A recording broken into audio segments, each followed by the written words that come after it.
पर्यटन मंत्रालय सर्वोत्कृष्ट पर्यटन गाव स्पर्धा आयोजित कार्यक्रमांमध्ये एखाद्या पर्यटन स्थळाचे उत्कृष्ट उदाहरण, सांस्कृतिक आणि नैसर्गिक संपत्तीचे रक्षण करते, समुदाय आधारित मूल्ये आणि जीवनशैलीला प्रोत्साहन देते.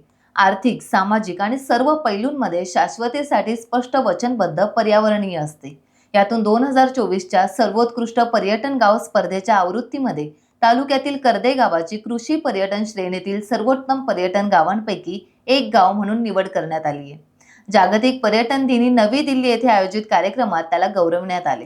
जागतिक पर्यटन दिनी नवी दिल्ली येथे पार पडलेल्या सोहळ्यासाठी देशाचे उपराष्ट्रपती जगदीप धनखड, केंद्रीय रेल्वे, सूचना आणि प्रसारण, इलेक्ट्रॉनिक्स, सूचना प्रौद्योगिकी मंत्री अश्विनी वैष्णव, केंद्रीय नागरिक उड्डाण मंत्री राममोहन नायडू, पर्यटन राज्यमंत्री आणि पेट्रोलियम प्राकृतिक गॅस राज्यमंत्री सुरेश गोपी, केंद्रीय पर्यटन सांस्कृतिक मंत्री गजेंद्र सिंग शेखावत आदी मान्यवर उपस्थित होते. रत्नागिरी जिल्ह्यातील दापोली तालुक्यातील कर्दे गावाची 2024 सर्वोत्कृष्ट पर्यटन गाव म्हणून निवड झाल्याने कर्दे गावाचे सर्वत्र कौतुक होत आहे. तसेच यासाठी प्रयत्न करणारे सरपंच सचिन तोडणकर, ग्रामपंचायत सदस्य आणि ग्रामस्थांचे संपूर्ण जिल्ह्यातून आता कौतुक करण्यात येत आहे.